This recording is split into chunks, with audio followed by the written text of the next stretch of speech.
Our number one tour right now is what we call our Captain's Choice Tour. It's got no planned destination. You just come to the pier. In the morning, we kind of chat with you and say, hey, look, what kind of things do you want to see? What would you like to experience? And then bang, off we go on no set itinerary. And like, that's how a boat should be, you know, like you got to follow the sea, you know, today the sea wants you to go here, you know, like the tide, the wind, the direction. If you come and say, look, we trust you. You guys are like live here. You've experienced it. You've run thousands upon thousands upon thousands of trips. Take us where you think is good. Like, let's do that. Like, that's the true local experience.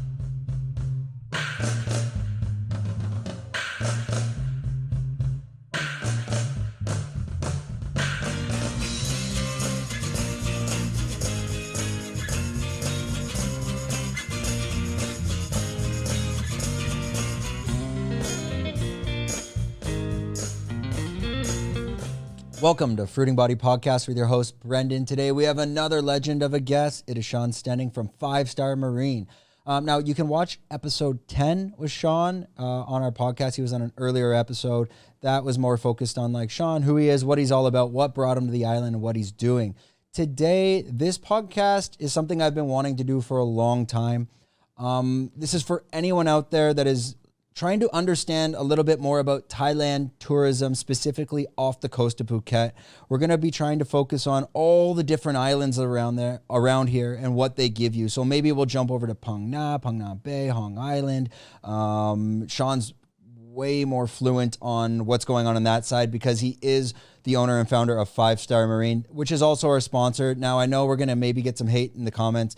No, this is not some sort of bullshit sponsorship type of podcast. We legit want to talk about what's going around these islands so you can understand when you come here, some of the things you can see and do if you were to do a boat tour with Shaun or any other company if you want as well. We're not trying to push that. So without further ado, we're going to get this started and swing it right over to Shaun. We don't know what direction it's going in, so we're just going to have a little bit of fun. Okay. Hey, man, how are you? Hey, Shaun, thanks a lot for coming back.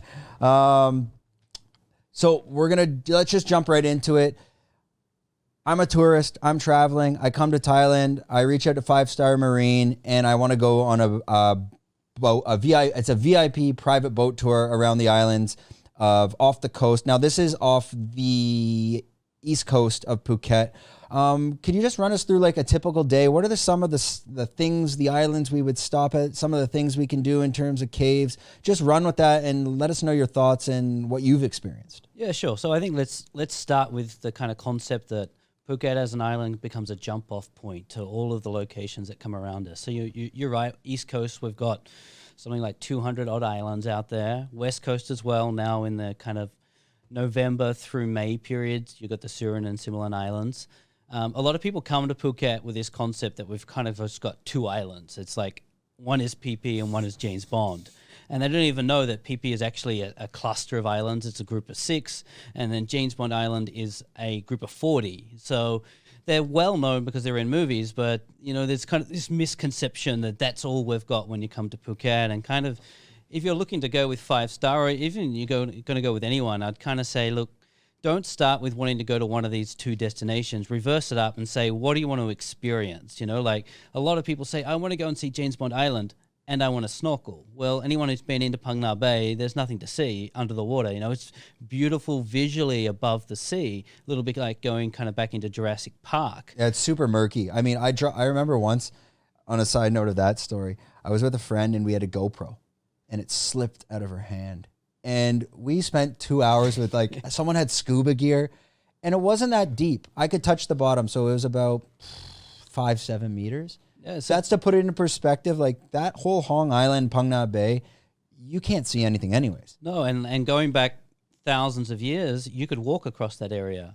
So that's one of the backstories of Phang Nga Bay is that it actually just used to be a limestone area that you could walk across. And one of the reasons it's so murky is that the bottom is not really like a sand, it's a thick mud, you know, like if you go into certain areas at low tides, you can see boats stuck because they're just stuck in the deep mud there if you don't know the area. So, you know, I think like reverse everything up. If you're ever coming to travel in Phuket, kind of don't give your travel agent or your tour guide, don't tell them where you want to go. Tell them the other thing. It's like my experience today is I want to go and see some fish. I want to see blue water. I want to see sandy beaches, or I want to go inside caves and I want to go and explore the mangroves. Like, start there, and then we can start looking at like, where should we take you?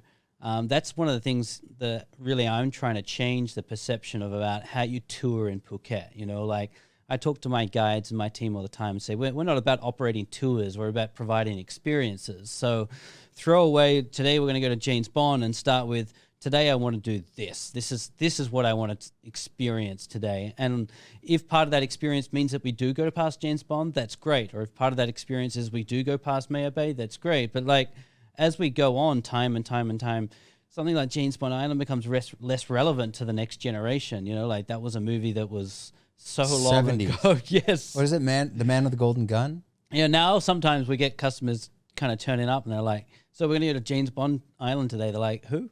You know, like, so now it's kind of like we're trying to teach the Phuket tour guides and the industry in Phuket, like, start to think differently. Like, and when they closed Maya Bay, like for that rejuvenation period, I think that was a really great learning period for tour operators to stop selling, like, let's go and see Leonardo DiCaprio's beach. It's like, well, let's see the entire Phi Phi. Like, let's see the full 6 islands, the 10 bays, the 30 snorkeling spots, the 9 or 10 beautiful beaches. Like, let's expand our horizons past the easy sell. Like, the easy sell is let's go Maya Bay. That's an easy sell. Like, that's the lazy way of selling a tour. And the easy sell is let's go see James Bond Island. Well, actually, I don't know. I've been out Phang Nga Bay thousands of times. I would tell you James Bond Island is the least impressive island in the entire Phang Nga Bay. Like, we have this kind of experience with our guides where we pull a boat up and you swim through a cave and you come out into a lagoon with no people. I'm like, that's 10 times more more fun and something that you're going to remember than, hey, I took the famous photo with James Bond sitting on my hand. You know, like, I get that. Like, we want that Instagram kind of photo, but in terms of what you're going to take home and you're going to talk about to friends later, I think it's more like, hey, I swam into this lagoon through a cave and it was like dark and we were using torches. I'm like, that's cool. That's something that you can't get somewhere else. Do you guys collaborate with Koh Phi Phi? That it's the Muslim floating village island? Yeah, then that's a cool place, man. Like, that's, you know, in COVID, that was smashed, that place. So there's nothing going on there. So it's reopened. It's got restaurants there. But the cool part is the football pitch, you know, the floating football pitch, going there and playing a game with the locals and kicking the ball into the sea and swimming out to it. It's like, again, for me, it's like we're trying to transform the tourist magnets into like, what is the true, authentic experience of that place? You know, like that's my big thing. It's like, as a traveler, like, you know, I always say the film James Bond, The Man with the Golden Gun was great because it had a reason to go to Phang Nga Bay. It's like people wanted to go see that island. But once you get out there, it's like, it becomes irrelevant. Like, seeing James Bond just becomes like, I'm going to get the photo so I can post it to Facebook when I get home. But everything else around it is what the real experience is. And it's the same with Maya Bay. Maya Bay is beautiful. And, you know, closing it was the best thing that they could have ever possibly done. Yep. And now banning people from actually swimming in the bay and limiting the numbers. It's all awesome. But at Phi Phi, there's probably 3 or 4 comparable beaches to Maya Bay. The only thing is that it wasn't a movie filmed there, you know, and that's the big pitch that I have to people. It's like, if you're going to come and go island hopping here, it's like, okay, let's do the bucket list. I walked with Leo on that beach, but let's also go and explore the area for its real beauty. They need to understand as well, like, and this is for anyone listening, like, realistically, what can you do in a one-day trip? Personally, I think like Phang Nga Bay, Maya Bay in one day on one tour, it's a bit too much. You'd be a bit rushed, right? So we do that kind of when people are short-timed, you know, and they're like just trying to, you got like one day in Phuket, and it's like, it's kind of like a highlights of Phuket tour. Yeah. But really, like, Phang Nga Bay, like, that should be a day trip on its own. Yeah, and like, if you're here for like a month, 2 months, the expats are here, like, we can do Phang Nga Bay in 13 different ways. There's so many islands out there. It's like a day trip, maybe mostly maximum 5 or 6 stops, you know, like, you're going to start, people don't really realize going on a boat how exhausting it is. You know, it's like, I don't know, like I see a lot of expats, they turn up, they've got like 10 cases of beer and like, oh, we're going to drink a lot and have a great time. And I'm like, we come back with 10 cases because once you're on the sea, it's like, oh, I'm swimming, I'm snorkeling, I'm kayaking, I'm on a beach. It's exhausting, man. Like I got a 9-year-old and like if we want to get him to burn energy, it's like 4 hours on the sea, bring him back and bang, he's knocked out in bed at nighttime. So I think like it's not about seeing everything.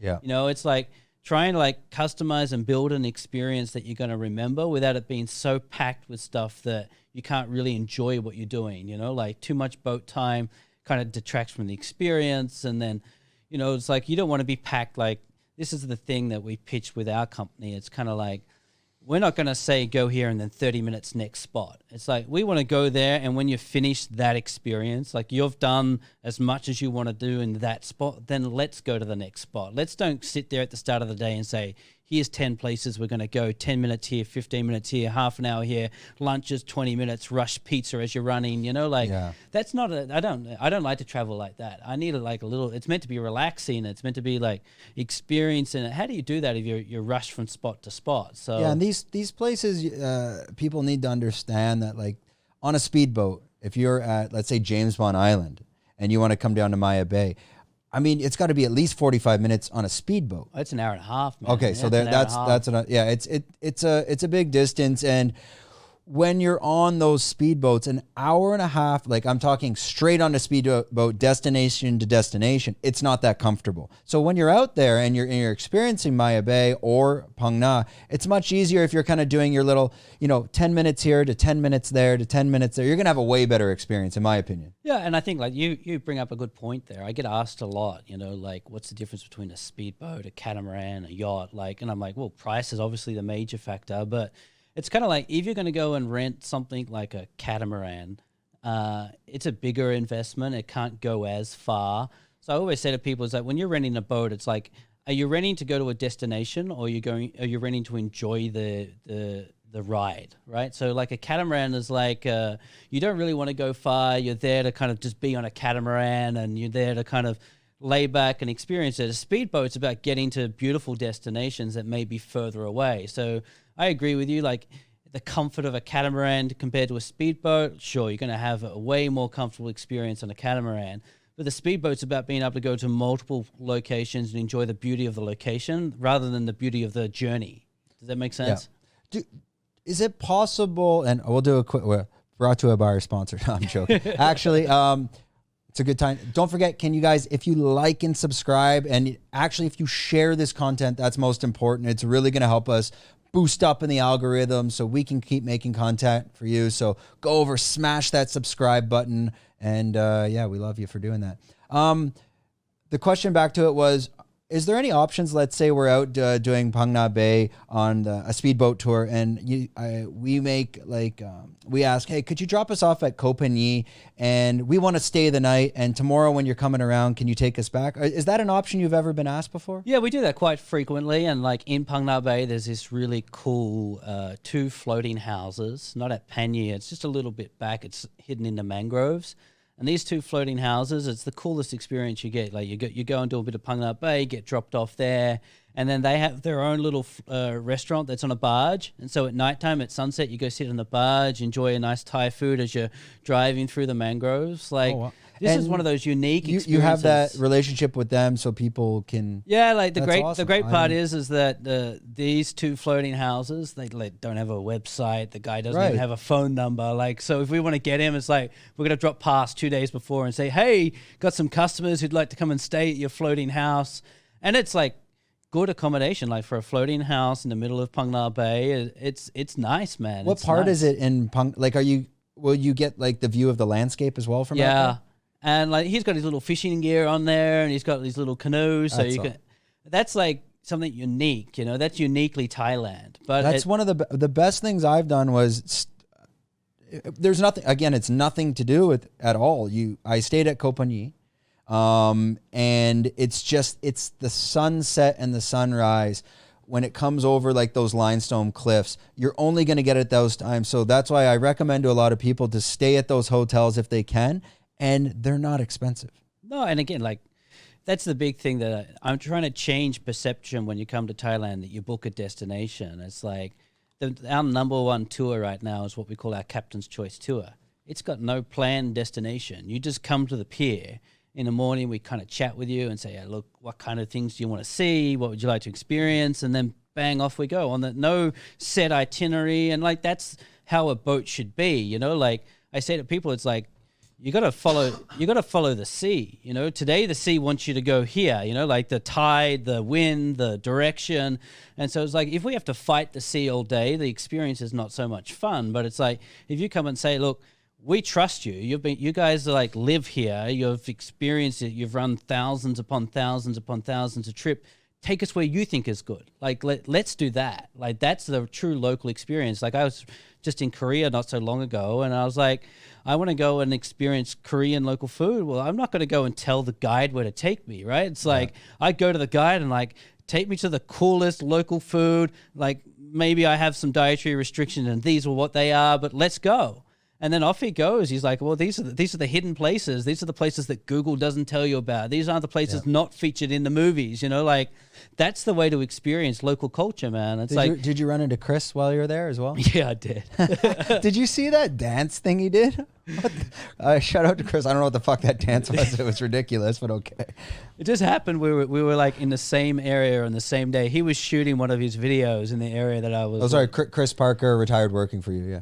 No, so that's how I think like these local experiences. It's like, you know, if you have a friend come in from Canada that's going to come here and say, Brendan, where should I go? What should I do? That's the recommendation that's valuable, not him coming to you and saying, hey, I'm coming and I want to go to Phi Phi, hook me up with a boat operator. It should be the other way. It's like, hey, I'm coming. What's the best places to see, the best places to eat, the best places to go?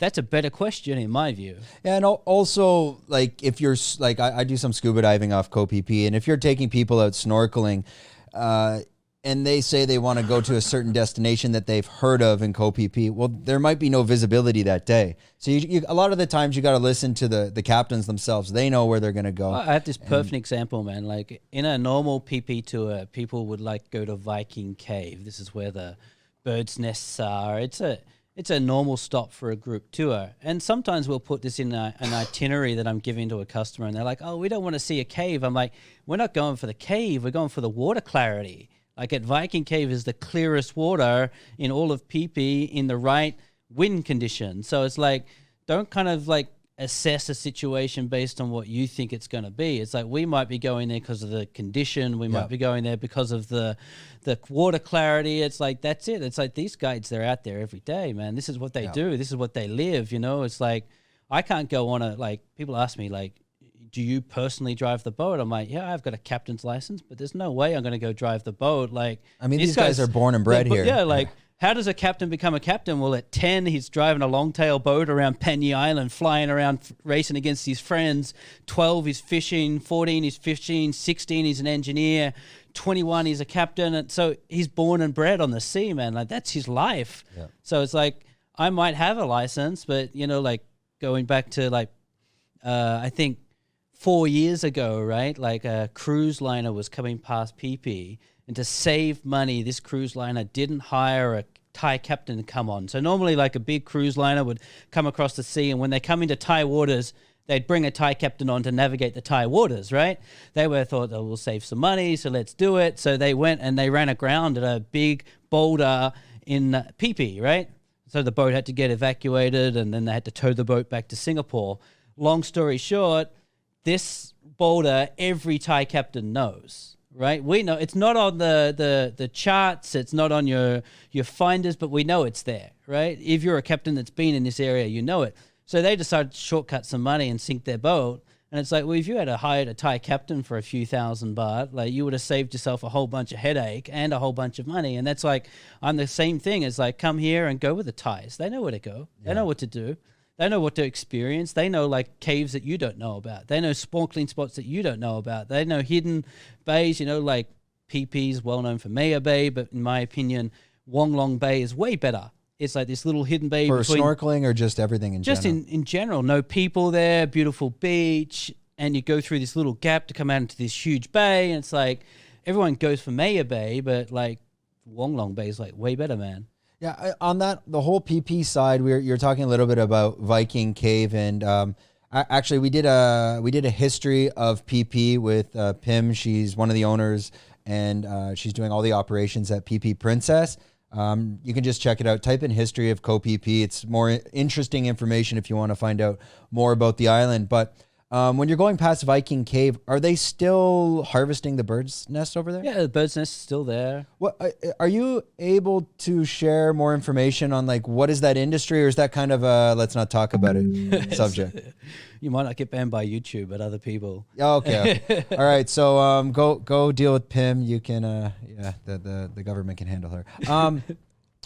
Now going over to I've done the Similian. I did my advanced diving at Similian. Did it there. So where did you dive at Similian? Everything. Did you do Richelieu? Yeah. I did a 3-night or 4-night live abroad. So everything.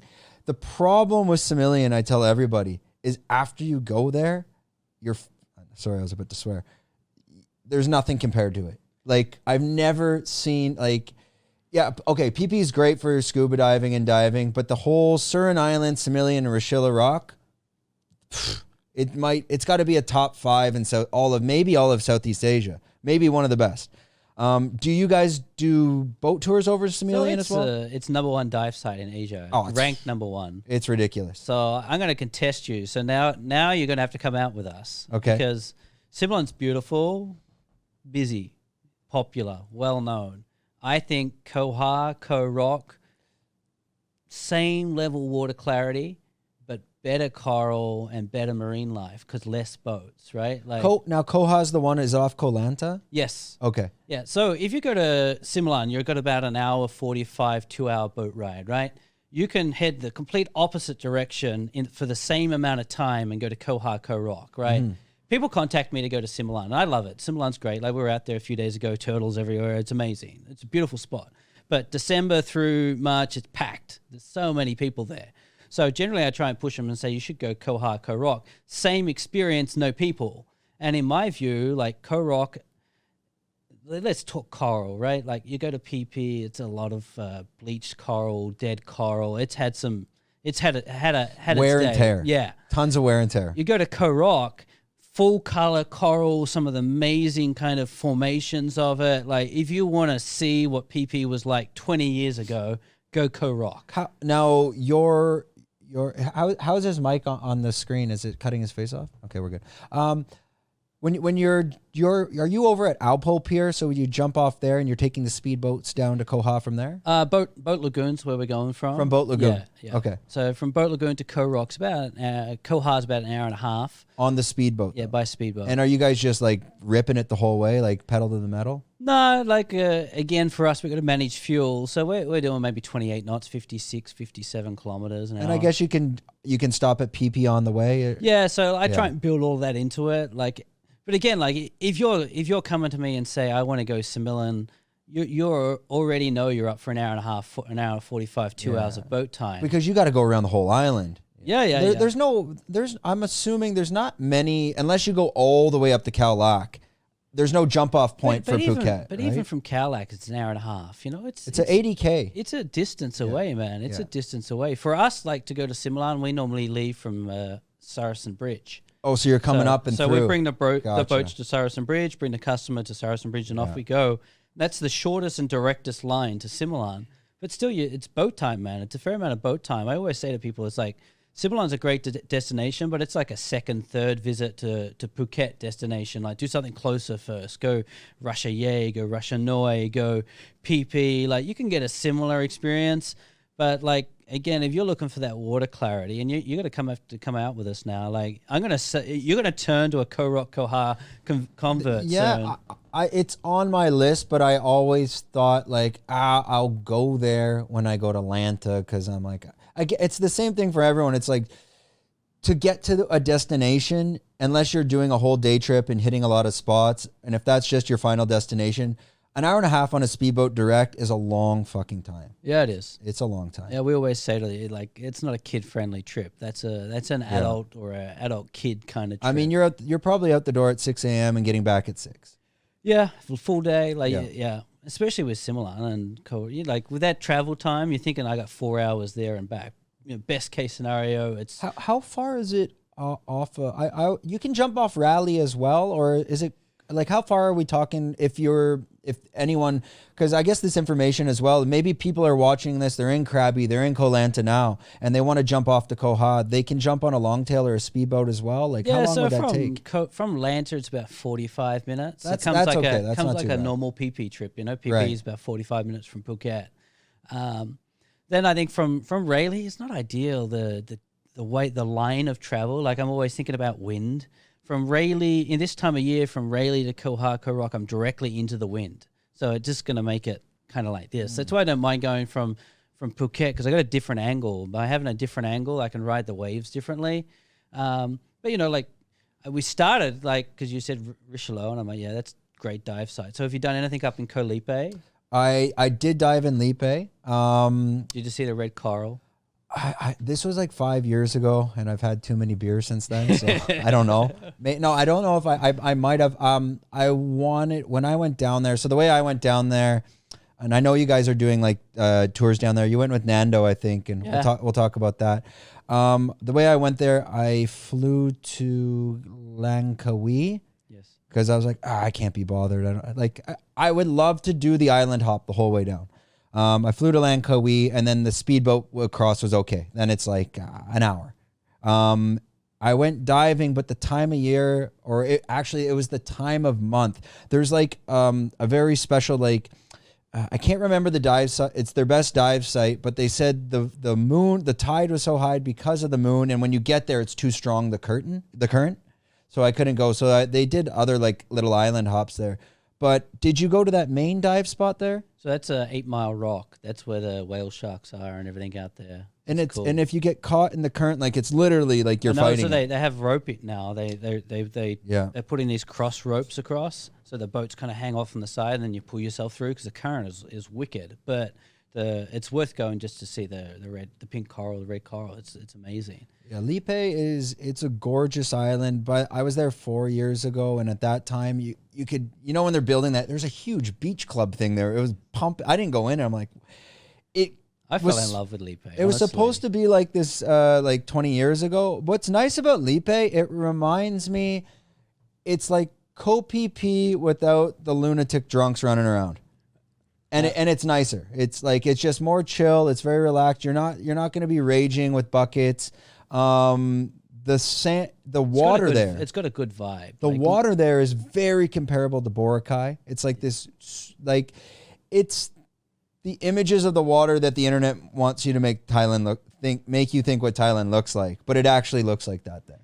Yeah, I agree. I think we've fallen in love with Koh Lipe, our family. We just, like the last 2 years, I think we've been there like 10 times, and that's one of the things we've been playing with, like these concepts where people kind of fly into Phuket, and instead of doing day tours, don't book any hotels, just jump on board, and then we're going to go, and maybe we'll end up at Koh Muk one day, Koh Lanta another day, Koh Rock another day, Koh Lipe another day, like just building these kind of island hopping ideas. So let's take people through the island hopping tour.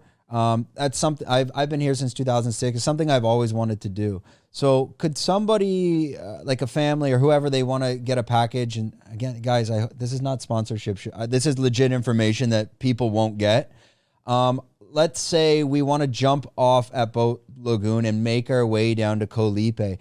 Are you able to put together some sort of package that we're on the boat and we stop at these places for a night or 2 nights? We stay on the boat all the way to Lipe and we come all the way back up? That's the funnest stuff to do. It's like you come into Phuket, maybe first day, go to PP, see PP, stay the night, maybe the next day jump on, see Koh Kradan. Have you been Koh Kradan? Haven't been there either. That's where they do the underwater weddings, right? That's got to be bucket list stuff. This is all part of my one day I want to island hop tour and do that. Like, so if people were doing that on your speedboats, will the boat stay with them on that journey? So it's like, we did a lot of this in the last few years where it's kind of like a group, like maybe 3 or 4 families join together.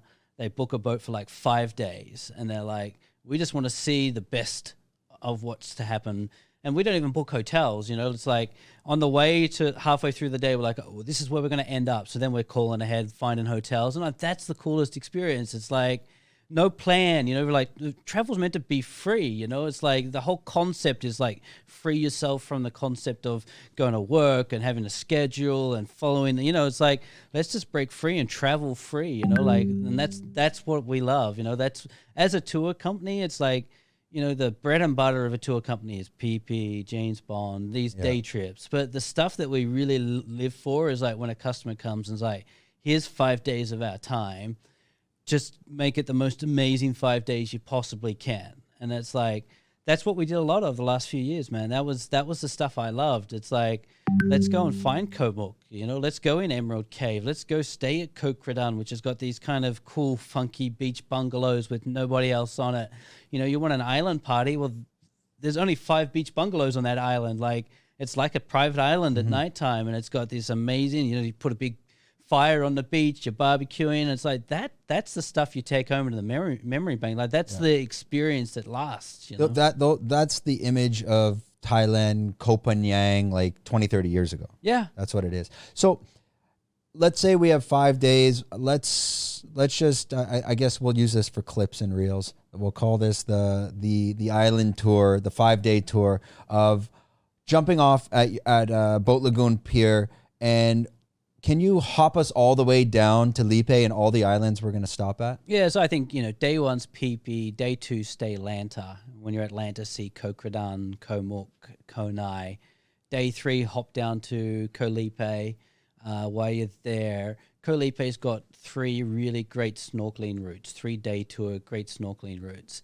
So maybe you want to do a day or 2 at Lipe. Then from Lipe, hop back to Koh Rock, Koh Ha, then hop back to Phuket. That's a nice 5-day itinerary. So you're staying like a night in Phi Phi, a night in Phi Phi, night Lanta, 2 nights Koh Lipe, and then hop back to Phuket last night.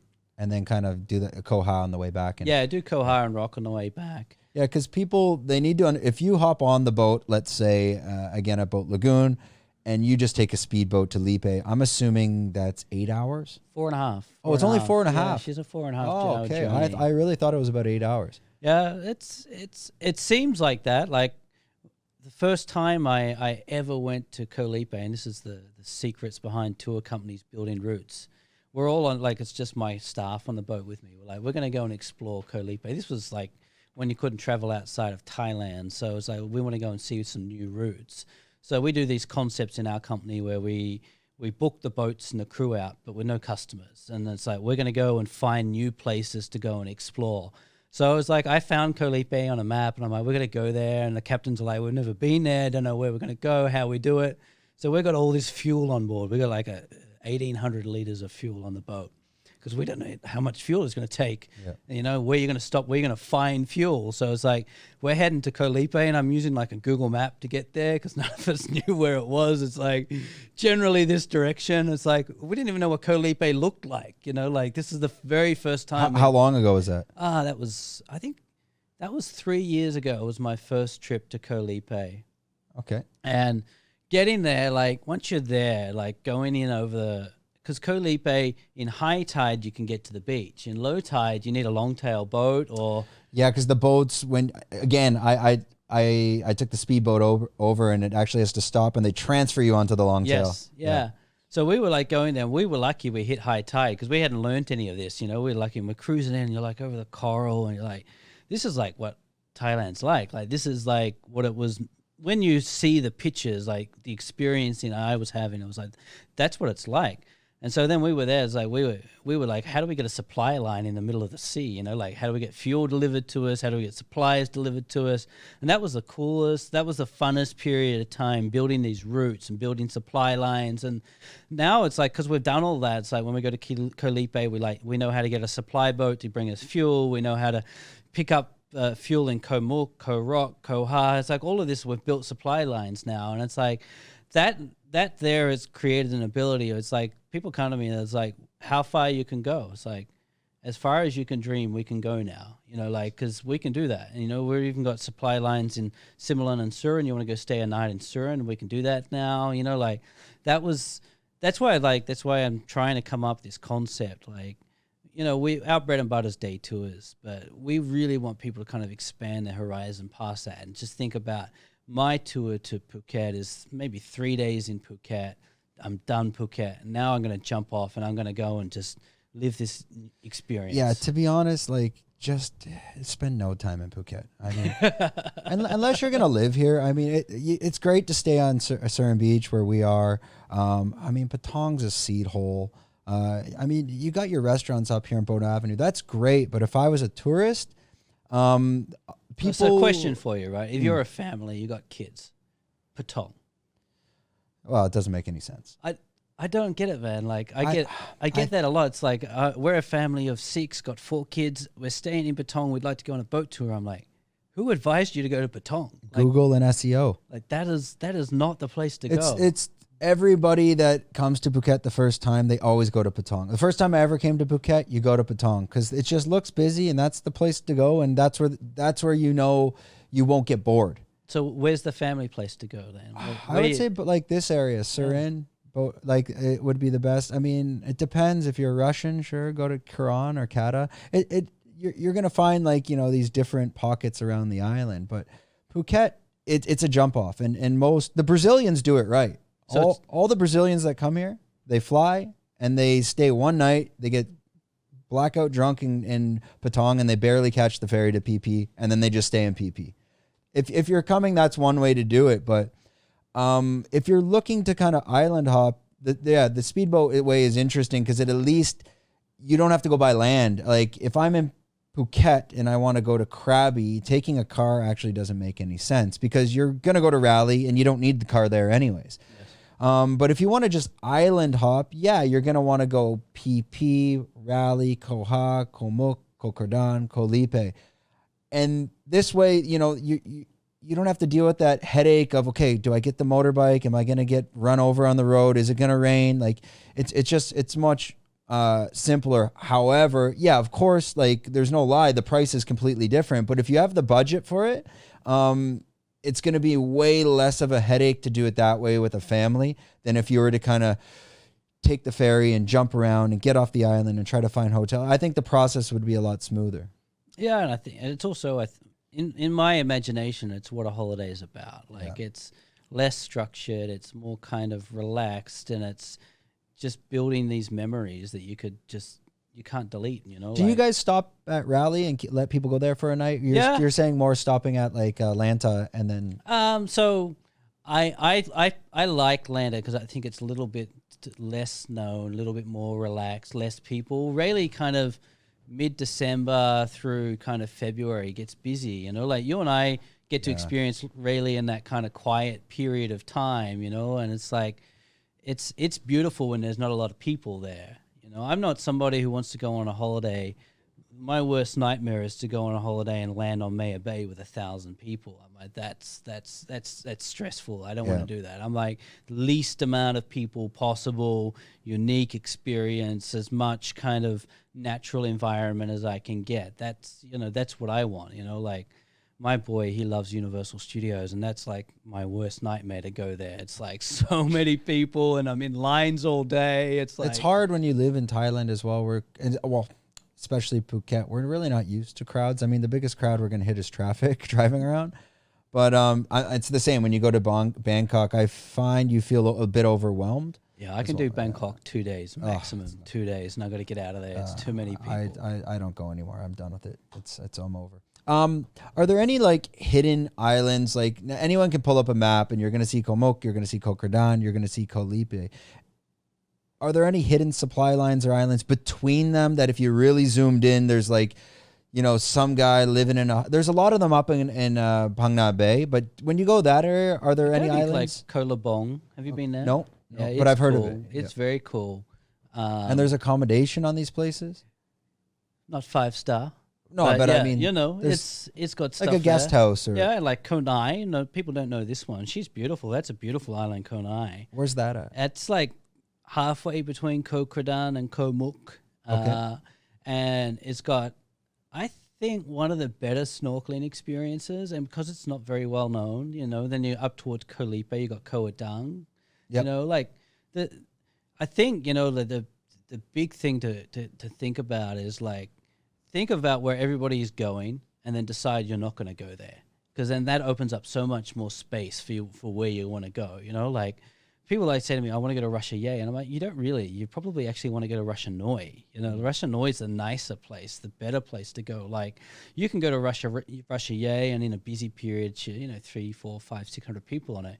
You can go to Ras Shanoi, be the only boat, do a nice little kind of barbecue on the beach, have the whole beach to yourself, have the snorkeling areas to yourself. And I'm like, so what's better? You know, like which experience do you want? You know, and that's the thing that I've really spent a lot of time at, like that's one of the things that we're doing a lot of now. We do a lot of barbecues on beaches because we just want to get away from the restaurants. We want to get away from the crowds. We want to find like how cool is it you put the boat out and it doesn't have I talk about an anchor point, right? Like an anchor point being lunch, right? Well, I got to find somewhere on Phi Phi Don to go and have a restaurant so that my customers can have lunch.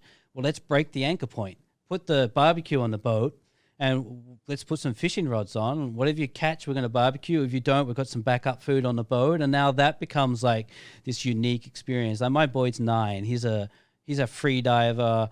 I don't know if I'm allowed to even say this. I'll probably get a hate letter for it. But he's a spear fisherman. Yeah. He loves it, right? So his ideal Sunday is he just books a boat, doesn't know where it's going to go. He gets on it. My crew go with him and off he goes. No food or anything. And it's like what you catch, you eat. And it's like, I'm like, you got the coolest life, bro. Like on a Sunday, it's like he's just out. And what kind of fish would he be catching out there? You're going to have to ask him that, man. You should get him on. He knows all this stuff and I don't. Like, do not go fishing with me. I can't catch a thing. Yeah. But he's got to that point now, like with my wife, his mom, he's like, before he goes Sunday morning, he's like, Mom, I'm going to want you to cook tom yum tonight because I'm going to go and catch this very specific fish, which is amazing in tom yum. Or he'll be like, Mom, I want you to do fried fish tonight. So I'm going to go and he'll just spend hours there just like waiting for the right fish to come so he can shoot it, grab it, take it home. You know, when he started out fishing, like when he was 6, and he wasn't spearfishing at 6, he was like, how many fish can I catch? That's the game. Now it's like, how can I catch the perfect fish for the meal that I want to have? And I'm like, that's if I dreamt of what my Thailand experience was going to be, it would be like going with a guide like him who's like, I want to go and like everything's just about living off the sea. It's like living that kind of true sea gypsy experience, like that's something that you go home and like that's a memory that when you die, like that's something that's going to be there, right? Not like, I don't know, is Maya Bay going to sit in that memory bank, like, I'm not certain, It depends. I mean, if the Chinese are coming back, it's going to be packed as well. It might get a lot of views on Instagram. Yeah. But I'm not certain that, it's going to be there at the end of the day. It's like, is that something that you're going to remember? Most of the time, the experiences I've had in Asia, it's the things you didn't plan and you come across. And like nothing was planned. You were out. It could be anywhere. You're on one of these islands. You come across some people that are barbecuing and you end up staying. It's always the things where like you were just going with the flow and something popped up. Yeah, it's like I used to a lot go to Koh Muk. That's kind of just off Lem Hart, right? And the Thai families, they like to go there and do their somtam barbecues. They rock up with their long tail boats, big things. The Thais, they don't do it small, right? Their picnic is huge. And they're like cooking and everything. I'm like, this is what people should want to buy. That's the true Thailand experience. I think about like recently I traveled to the Maldives and I went there and I was invited to go and kind of inspect a private boat tour as like give them some feedback. And I like went out on the boat and like beautiful experience. But when I go home and I tell my family about it, the thing that I talk about with my kids is about we got to this point where there's sharks swimming at the back of the boat. Cool experience. But the coolest part was like the captain was so scared of these sharks, he wouldn't go in the water. So it's like my experience is not about the destination. It's about like the people who were on the boat, the people who were leading me. And it's like, he was so excited to see these sharks. Like as we're pulling up, he's like, I'm going to swim. He's got like Facebook Living with his friends and everything. And then he gets like to go back in the water and he's like, I'm too scared. I don't want to go in. And I'm like, I remember that, like that's the part. It's not about where we went. I couldn't even tell you where these sharks were. Like I don't even know what island I was at, and that's what I'm trying to get people to understand. It's less about the destination. It's about the people on the boat. It's about that local experience. Like that's the stuff that you take home, like sure. When I booked that, it was like the person who sold it to me is like, you're going to go swim with sharks. You're going to go and see dolphins. And I'm like, booked, sold. But when I come back, I wasn't talking to him about like the dolphins I saw or the sharks I saw. I was talking to him about the crew and how much fun we had, and like that's it. Like that's again, I think like I'm trying to reshape the concept of tourism in Phuket around the lazy sail of Go Say Maya Bay. No, it's like most of the. I mean, if you're coming through Patong and people, they're always speedboat tours, this and that. I mean, you also have to take into consideration. I mean, I've been here long enough that like, yeah, but who's the captain? What's the condition of the boat? We've all heard the horror stories of what happened out there a couple of years ago. Man, I'm in these groups all the time. They're like, I found this guy. They sell the tour so cheap. You know, 900 baht, I can get a PP. I'm like, yeah, but like, really? You know, like my concept is like one really good tour is better than two cheap tours. Like, well, they'll cram 40 people on the boat. That's a small number now. Anytime someone you're getting like, okay, so if you're going on a speedboat from, let's say Rasada Pier, usually it's 1,000 baht, and that's just to get you there. I mean, but there's 40 people on that thing, so you're talking, and that's pretty much, this is the speedboat. You're spending 30,000-40,000 just to get to one destination. And that company has got a purpose, right? Their purpose is to get you from A to B, right? So when you buy that, you can only expect an experience of A to B. And I'm trying to say to you, like, let's not worry about where B is. Let's worry about the entire experience. Like, buy the experience and don't buy the A to B transfer, you know? Like, and that's, in my experience, that's what I want, you know? That's what I want my kids to have, you know? Like, traveling as a family, it's always about, what's my boy going to go home and remember? You know, what is it the highlight of your holiday? And that's what I love reading our reviews. It's like the people are like, oh, well, memorable experience. My kids can't stop talking about it. You know, say hello to Guide Jimmy, say this. And it's like, that's it. That's what the company should do. On a side note, we were talking about Koh Ha. I swear there's another Koh Ha. And this is where I get confused. It's like, but it's going to be more up in like Phang Nga Bay, almost at Krabi, and it's like it's a little like cove, and it's also called Koh Ha, because when you pull it up on the map, you see these two, and I would get so confused. Do you know what I'm referring to? So I know what you're talking about, because there's so many islands in our area that there's probably I learned this when I was starting out in this business. I would say to the captain, I'd say, take me to Shark Point. Right, I want to go snorkel with sharks. And he's like, so like, boss, there's 8 shark points. Which one would you like to go to today? And then I'd be like, take me to Island 5. And he's like, you mean Island 5 in Phang Nga, or Island 5 in Krabi, or you mean Island 5 like out past Phi Phi, because Ha means 5, right? Like there's a Koh Ha in past Phi Phi. There's a Koh Ha that's near Koh Poda. There's a Koh Ha that's in Phang Nga Bay. That's the one I'm talking about. That's what I mean. It's like in our area, like some of the islands also have like multiple names, you know, like we've got the official name, we've got the Google Maps name, we've got the English name, which is translated in 8 different ways. So it reads differently every single time. So I think like, yeah, I get what you're saying. Like there is multiple Koh Has, and I think like in Phang Nga Bay, if you're talking about, that's the one. Yeah. Talking about places to go see in Phang Nga Bay, I really love like Lot Roy and Lot Kudu. These are two kind of not on any group tour map, right? Because it's when you buy a group tour, that group tour is sold to you all based on the captain following a certain route. And they're following a certain route to save fuel, right? Everything's about fuel usage. Whereas with us, with a private tour, it's there's no limit that we give to our captains. We're like, just go, you know, like enjoy it. And that's why I'm like the Koh Roy has got this like beautiful cave that you swim through. You come out on the other side. It's got mangroves everywhere. It's got the fruit bats up in the trees. It's beautiful. It's like this weird once in a lifetime experience that you could never get if you buy a group tour. Yeah, and these caves, once you get up there, they're amazing. I mean, you see cave paintings. I heard there's some of them are like 30,000 years old. Yeah.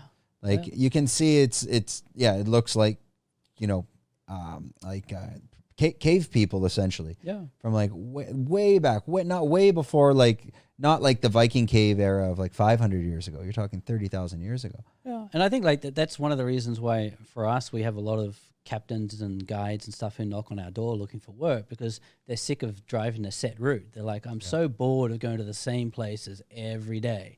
And I'm like, well, with us, it's like I kind of refer to my business as like a chessboard. It's like every day the pieces move in different directions and different because the tour is never the same. You know, like, so I have customers who come to me. They're like, I want to do the exact tour that he did. I'm like, we don't like that tour was done on that day in that very specific condition. So today we can do something similar, but certainly not exact because. Well, I guess it's similar if you're running, I don't know, some sort of safari or something. Like maybe the lions aren't out today, or you get it now, right? Like that, and that I'm trying to break that model of like, you know, it's like stop 1's Maya Bay, stop 2's Pile Lagoon, stop 3's Lunch, stop 4's Monkey Beach, stop 5's Kai Island. Speaking of, what do you think of Monkey Beach?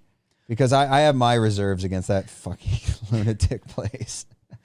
Well, I'm scared of monkeys. So. Right. I mean, and these people, those monkeys they're vicious. I mean, I heard the one story like 5 years ago, and I told this on the podcast when Pim was here, that there was like an issue where the alpha was killed at Monkey Beach, the one right outside of Koh Phi Phi when you're coming in. I guess that's Phi Phi Lake. This is where my fear comes from, right? I started we're now in Boat Lagoon, but I started my business in a smaller pier called Bungrong. You've been there, right? Monkey mafia everywhere. Like that entire pier is run by monkeys. So I used to drive in the morning into the pier, 5 a.m. and there's this big ass monkey, like big. He's not scared of you. Like you drive at him and he's just sitting there. So you have to stop. Right. And you're like, so how do I get to my boat today, sir monkey? You know, like, and he was vicious, man. He had like big teeth and he would like attack you. And I'm like, I have a very good fear of monkeys. That's why a monkey will rip your arm off if they get a hold of you. Those things are so strong. I remember when they were trying to catch him to tag him, like trying to catch the alpha to tag him. And I'm like, no way. Like that dude is smarter than you. Like that monkey knows that you're after him. Yeah. And he's like the alpha, you know, he's like. So what is he waiting for you to throw him some food so he moves? Yeah. Yeah. We'd have to throw him like a can of Coke, you know, like, or some fruit or something like for him to move. What happens if you just start rolling slowly? He's not going to move. He doesn't move. And he just gets hit? That he does not care, man. That's there you go. Sorry, bud. It's over. He's like, man, it's like, you know, you and like you would like in Bungrong, they have those boardwalks that would take you down to the restaurant. You could not walk if he decided that was his home for a few hours. Like he was vicious. Are they still there? Or? Yeah, man. I never saw them because I jumped. So Ban Rong, I used that. It's a jump off to Koh Yao Yai, Koh Yao Yai. Yeah, it's the transfer point for Yao Yai. And I was on that once on a speedboat, just doing the transfer, and the water was vicious to the point where like I thought I was gonna die. And it's funny watching these Thai kids on it. They're standing, they're holding, they don't give a shit, and the water was just up and down, but it was really choppy. And yeah, it was 30 minutes, but it was horrible. Those islands there now, Koh Yao Yai, it's less developed. I probably was there 4 years ago, but when I was there, they were pretty much like building the road out. Have you seen what's going on there? Is it fully developed now? Nah, Yao Yai is still, I think Yao Yai is about 10 years behind Phuket in terms of development. And that's a good thing. Like that's not a bad thing. Yao Yai, it's huge. It's a big island. Yao Yai is getting big now. Yao Yai's just got a new Anantara put on it. Okay. And so it's kind of going Phuket way. I think 5 years, Yao Yai is going to be as developed as Phuket. Why do you think the development on these islands is so slow? The Thai landowners are holding out, man. Like they're I don't know, man. Like Thai landowners, they don't like to get rid of their land. They like to pass it generation to generation, generation, you know. Because Yao Yai, I got there once. We were going to spend the weekend, and we got there at 6 p.m., and I think I left the next day at lunch because I was like, there's nothing to do. We ended up at a Chinese resort, and I speak Chinese, so we just got blackout drunk with Chinese locals. There's a lot of hidden resorts there that are for Koreans or Chinese, and I'm telling you, you roll up into one of those, and you speak a little Chinese, you're going to have a blast. But that island in general, like we tried to go out at night. I know the exact resort you're going to as well. Like that resort used to have a big kind of Chinese buffet area. Is it open still? Then out into like a big stage. Oh, there's no the stage. Yes. So the Chinese guys were up there.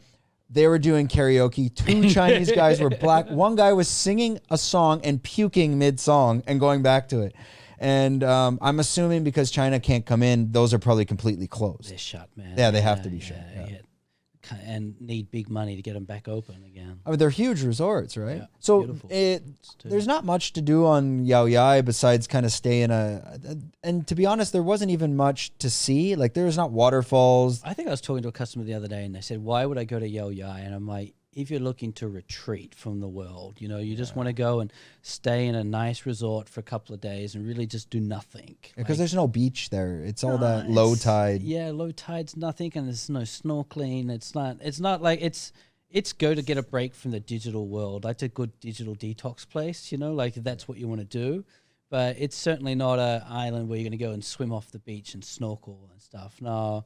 And it's a little bit more, once you break outside of the resort, it's more local style, Yeah, and these islands, like nothing again, they're very Muslim run. So it's like you'll if you're there and you want to have a beer, like you can't just go restaurant to restaurant and relax in that sense. It's you pretty like you said, you find your hotel. There's great 5-star hotels out there. I think Six Senses at Yao Noi, and then at Yao Yai you got Santia. Yeah, I love Santia. It's got a beautiful view straight over the bay. Are those the ones at the south on the cliff? Yes. Yeah, we went out there, and I got there, and then there's a hike there, but it was too late. The guy's like, no, if you go that way, you're gone for like 4 hours, type of thing. And it was on the back entrance because I think though, like Sixth Sense, like you can only get in by boat. Yes. Right. Yes. So we got in. I took the motorbike and was pretty much at the security at the back end.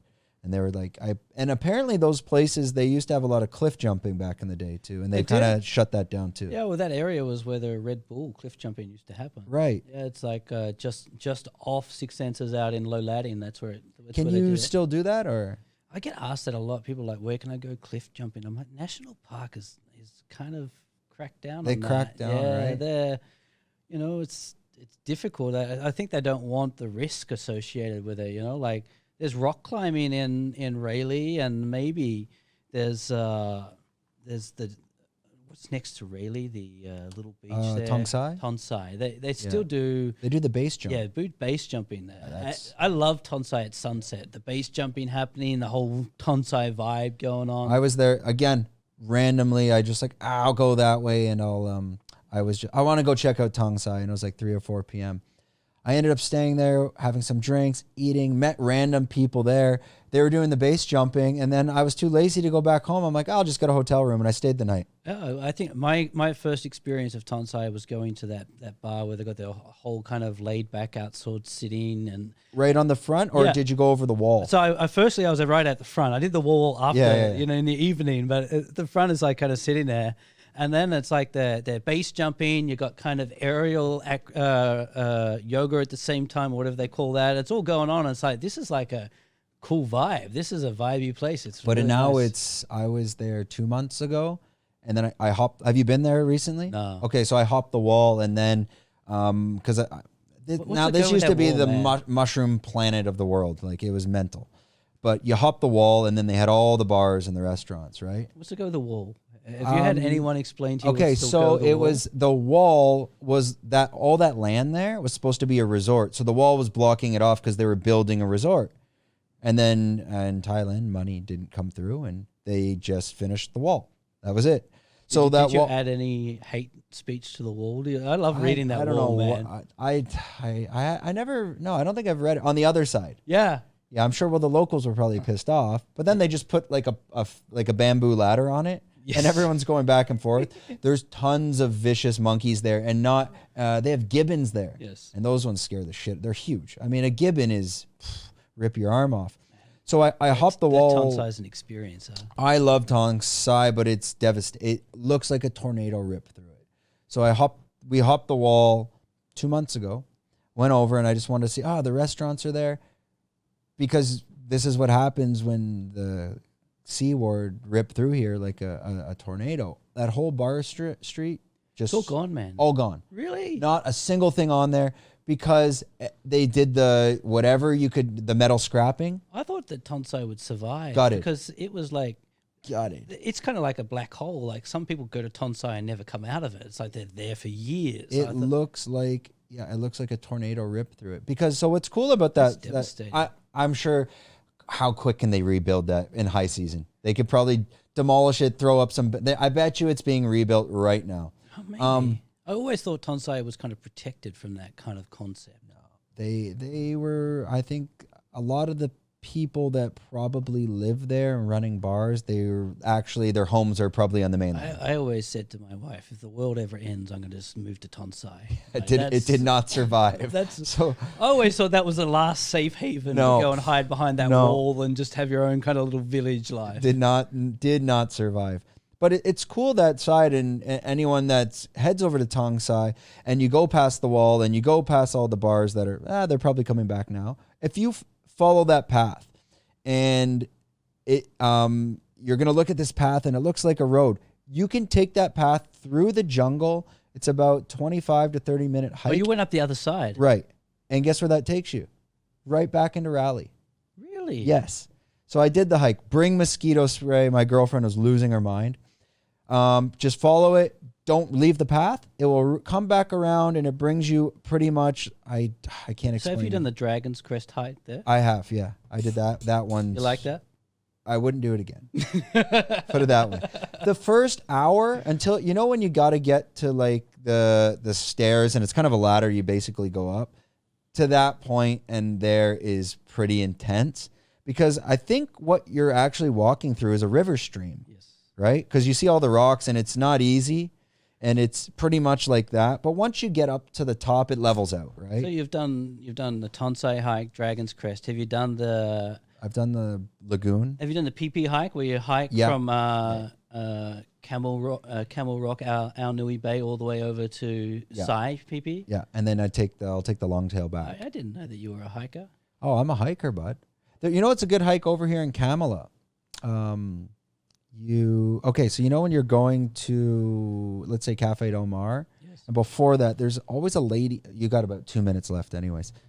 There's a lady on the left, and it looks like she's selling the beans. Yes. And there's a trail right there. If you enter that trail and just keep going, and you won't get lost. There's a couple Ridgeback dogs that will take your head off, and even, the dogs where you pick up the rock, you're like that. These ones don't give a shit. They're like, oh yeah?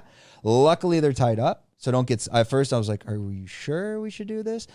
Follow that trail. It goes all the way through the jungle. You'll meet jungle people in there, living in there. Wow. And you'll come up around, takes about, I would say 2 hours. And you'll get up to the very top of the mountain on the Kamala side. And you're going to end up way behind the Intercontinental, but way up at the top. And at the top, there's these 2 lakes. Go early so you can further discover up there. It's amazing. The forestry changes, the plantation changes, and they have 2 lakes. I think they're old tin mines or something.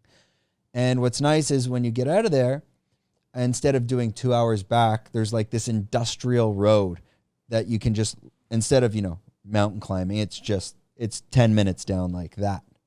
And you can take that right down and you'll come out the back of Intercontinental. Yeah. So there's 2 ways you can do it. Because I live at Surin, I just walk to it. It's okay. And then I do the hike and then come out there and I'll take a tuk-tuk back because you're destroyed. That's about 4 hours. Or you would take your motorbike to where the lady is parked selling the beans. Park there. Come finish. Now you could hike back up, or if you're too lazy, just grab a tuk-tuk. He'll rip you right back up there. But it's a really nice hike as well. But I haven't been recently, and with all the landslides, who knows? Your hikes. We'll end. You got to get going. So we're gonna end that on this note. If you watched the first podcast we did, we said episode 10. You'll learn more about Shaun, how he came to Phuket, why he's doing 5-star Marine. But specifically, we're talking about now. This is kind of this would have been during kind of the beginning of the situation and. Talking about the life bags and saving Phuket and what he did specifically there. And just before we end this, we had huge floods in Phuket, and that kind of was why I was bringing that up, because if you drive to Kamala, that hike, I don't know if I would trust it yet because those mountains they're destroyed. Can you talk a little bit about what you did, why you did it, and especially what happened with the floods in Phuket, and then we'll kind of end it from there. Yeah, so flash flooding hit us after 2 days of really heavy rain. A lot of the residential areas were kind of waist deep in water. And as for us, like just looking at the locals and seeing that they needed help, we just kind of reactivated the same system that we had from that period of time we don't talk about. So we just started delivering food, cooking food, life bags, getting them back into their homes. You know, phase one was always about crisis response, getting them out of the waters, getting medical supplies to them. You know, this is the things you don't think about. When you're living in water for a couple of days, fungus comes out, skin conditions. People start getting. Look, yeah, I stepped in some of that water by Beach Pig the other day. And I got this ridiculous rash on my foot in 2 seconds. Yeah, so this is what we're dealing with. So we're just trying to, and like the Thais, some of them they just didn't want to leave the home. You know, like I went into the floodwaters first day, and people are sleeping on windowsills. You know, that's like they're in their home sleeping on their windowsill because they don't want to leave their home. You know, that's it. That's their house. I saw a lady, she was like on a hospital bed, obviously towards the end of her life. And I'm like, we should evacuate you. And she's like, no, this is my home. Which area was hit the hardest? I think the worst was Samkong. Where is that? Kind of Phuket town, Rasada area. It has the natural lay of Phuket as it kind of all rolls downhill to Samkong. And Samkong was in water 7 days. So I went there second day of flood, and they were what we thought was second day of flood. They were in day 4, right? 4 days. And this is when the Navy came in and started to pump all the water out and start to use boats to take, like we were using jet skis to get around their area. That's like how deep the water is. So, you know, like in our area, we're a little bit lucky. Like Pasak got hit pretty hard, and so did Chantilly, but nothing like down there, man. Like you want to see a flood and how they live in the flood, you got to go down to that area. And so kind of for us as a business and our foundation, we just kind of reactivated everything that we had. We went to our volunteers and said, we need help, got to start packing, cooking, start collecting. So then we set up 9 distribution points on the island with the support of all the hotels.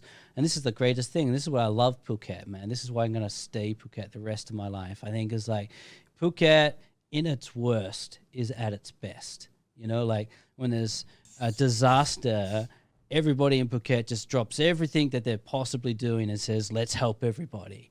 And that's what I loved during this kind of flood is like you saw the expats combined with the Thais, the government go with the NGOs, the army, the police, and everybody's just trying to help. And that's what I love, man. That's like, I love my business, but I don't get the same fulfillment out of my business as I do when I do this kind of work. So what was the outcome? Like, are they able to get back to normal, or are their homes just completely destroyed now? So we had 100 communities affected, about 4,000 families. We're now 2 weeks past it. We're still sitting at about 370 families that we can't get back into their homes. Either too much damage. The big thing is like we got to get them back into their homes, but we got to get them being self-sufficient again. Like we need them to cook. You know, like that's the first step. It's like, okay, during crisis response, we cook and give you hot food, right? But once the crisis goes, the most urgent need is to get you to start taking care of yourself. You know, do you have a bed?